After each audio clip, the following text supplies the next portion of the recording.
Hello hi नमस्ते और पहला उत्तराखंड। आज आपको बैकग्राउंड देख के कुछ अलग लग रहा होगा। हाँ बिल्कुल सही कहा। मैं हूँ म्यू के रूम में। आज पीछे नज़र भी आ रही होगी आपको, लेकिन आज जो बात करने आ रहा हूँ, पहली बात, ना तो मैं किसी पे इल्ज़ाम लगा रहा हूँ और वो तो मैं कर भी नहीं सकता, और दूसरा ना ही मैं किसी की गलती बता रहा हूँ। लेकिन एक किस्सा क्या जो सुबह मैंने ऑब्जर्व किया था, सुबह जो देखा था वो बताने जा रहा हूँ और उसको शेयर कर रहा हूँ। जब म्यू को ड्रॉप करने के लिए स्कूल गया था उस टाइम की बात है। नॉर्मली हम जब सुबह जाते हैं तब की बात है। 30 सेकंड में, मात्र 30 सेकंड के आसपास समय होगा। क्या जा रहा है 30 सेकंड में, है ना। अब अगर इतनी जल्दीबाजी है, 30 सेकंड की जल्दबाजी अगर है, आपको 30 सेकंड बहुत भारी लग रहे हैं, तो उस 30 सेकंड के बजाय वहाँ पे पू पू पी पी करने के बजाय घर से हम थोड़ा पहले निकल लेते हैं ना। सबसे बड़ी बात कि एक तो हम घर से निकले लेट, और उसके बाद अब मैं बताता हूँ कि किस्सा क्या है और किस तरह से ये वाक्य मुझे याद आया और मुझे लगा कि आप लोगों के बीच में लेके आता हूँ।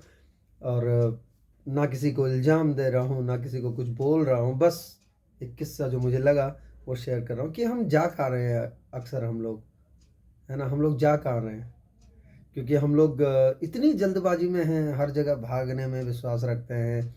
थोड़ा सा हो जाए। असल में क्या हुआ कि जब मैं ड्रॉप कर रहा था म्यू को लेफ्ट हैंड साइड में स्कॉलर्स होम के पास में, और उसके बाद कि पीछे से इतने ज़्यादा हॉर्न, मैंने देखा यार हॉर्न क्यों बज रहे हैं। और उसके बाद देखा कि हमारे आगे एक कार है, वो ड्रॉप कर चुके थे और उसके बाद निकलना था उनको राइट को। पीछे से तब तक पाँ पैं पैं शुरू हो गए सब। तो इतनी जल्दबाजी क्या थी। सबसे बड़ी बात कि स्कूल का गेट भी बंद नहीं हो रहा था, पहली बात। और जो पीछे थे उनको भी ड्रॉप करना था अपने बच्चों को। और अगर ज़्यादा ही जल्दबाजी थी, 30 सेकंड में पहली बात तो कुछ जा नहीं रहा। अब यहाँ पे हो क्या रहा था, क्योंकि हम कई बार ना, मतलब नहीं चाहते हुए भी बहुत कुछ लेसन्स दे जाते हैं अपने बच्चों को उन कार्स में। और ज़्यादातर फोर व्हीलर थी, सब कार थी, ज़्यादातर क्या सारी कार्स थी।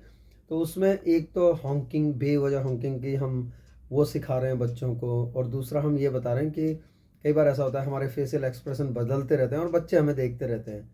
तो उनको लगता है कि जैसे हम कभी दिखा रहे हो कि हमसे बढ़कर कौन है यार, हमारा रास्ता किसने रोक दिया, या ऐसा क्यों। तो हम बजा रहे होते हैं और बड़बड़ाते हुए कुछ ना कुछ निकल जाता है मुंह से।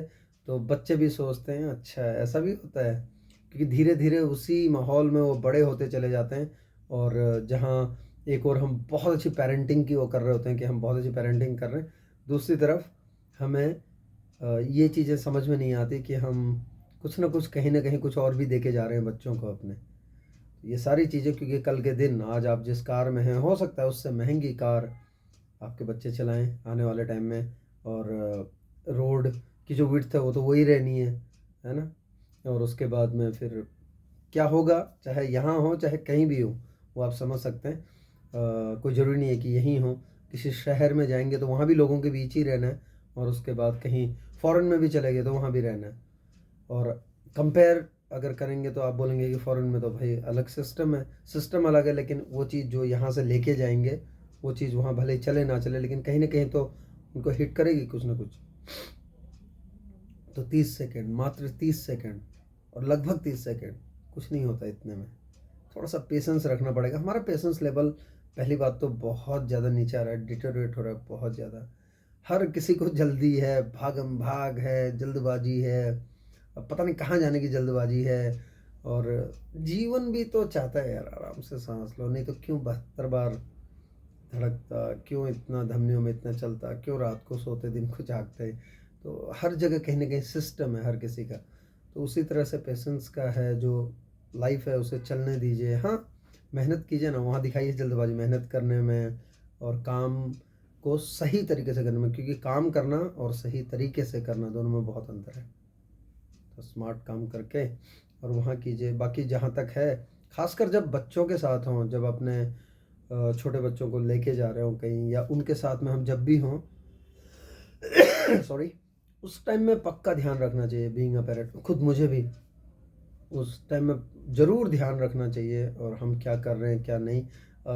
एक ऐसा ही है कुछ, स्कॉलर्स होम में ही एक मैम मिली, और उसके बाद में लाइब्रेरियन मैम, और उन्होंने मुझे एक बार, मैं रॉन्ग साइड से क्या, क्योंकि अक्सर कट वहाँ से जाते हैं और राइट साइड से जा रहा था, तो मेरे सामने मिली और मैम ने इतने प्यार से कहा, हो सकता है कि अगर वो मुझसे कहती आपको पता नहीं है रूल्स क्या होते हैं, आपको पता नहीं है ये क्या होता है, तो मैं हो सकता है कि दूसरे तरीके से कुछ रिएक्ट करता, लेकिन उन्होंने इतना प्यार से बोला, आइए सर आइए ना, आप इस तरफ से आए और आपके साथ आपकी बेटी भी बैठी है, कितना अच्छा सिखा रहे हैं सर आप अपनी बेटी को, है ना, रॉन्ग साइड है सर, आज आप चल रहे हैं कल आपकी बेटी चलेगी।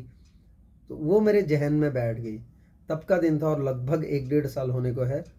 अब मैं जाता हूँ और मसूरी डाइवर्जन का कट जो है वहाँ से लेके आता हूँ, लंबा थोड़ा लंबा जाना पड़ता है, तो घर से उसी हिसाब से निकलता हूँ। जब भी मैं जाता हूँ तो मैं घर से उसी हिसाब से निकलता हूँ कि भाई मुझे आगे जाना है और वहाँ से मुझे कट लेना है। तो कई चीज़ें, अगर मैं ये नहीं कह रहा कि मैं वो कर रहा हूँ, लेकिन जब तक हम बच्चों के साथ रहकर खास कर, और वो मैंने इसलिए भी किया ज़्यादा क्योंकि बेटी मेरे साथ में थी, और बच्चों को समझाना बहुत ज़रूरी है, और करते हुए समझाने से शायद जल्दी समझ में आ जाता है। और दूसरा ये है कि अगर हम नहीं बता पाए, अगर हम नहीं बता पाए तो फिर तो मुश्किल है ना। तो इसलिए क्या है, 30 सेकंड, मात्र 30 सेकंड में कुछ नहीं होने वाला, कुछ खास नहीं होने वाला। थोड़ा सा पेशेंस रखिए और अपने बच्चों को अपने साथ कुछ अच्छी बातें सिखाते हुए चलिए, और जाने अनजाने कुछ ऐसी बातें मत सिखाते चलिए जो आगे जाकर उनके लिए और भी जल्दबाजी बन जाए, और उस जल्दबाजी में फिर कुछ भी हो सकता है, आपको पता ही है। वो चीज़ ना हो और एक अच्छी सीख मिले, और अच्छे से वो भी सीखते हुए ही आगे बढ़े। और ये मैंने फिर से कह रहा हूँ कि ये मैंने किसी को ना तो किसी पे मैं इल्ज़ाम लगा रहा हूँ और ना ही किसी को कोई ज्ञान दे रहा हूँ। बस एक वाक़या जो मुझे दिखा वो मैंने शेयर किया। ऑफ़ कोर्स 2 वाक़ये हैं इसमें, और कोशिश कीजिए कि जल्दबाज़ी ना हो, और वो जो हॉकिंग है, मतलब बेवजह की हॉकिंग, वो थोड़ा कम करें हम, और सड़क में यातायात के नियमों का पालन करें, और ज़िंदगी में खुद नियमित रहें और अपने आप डिसिप्लिन रहें, बच्चों को भी अच्छी राह पर लेके चलें।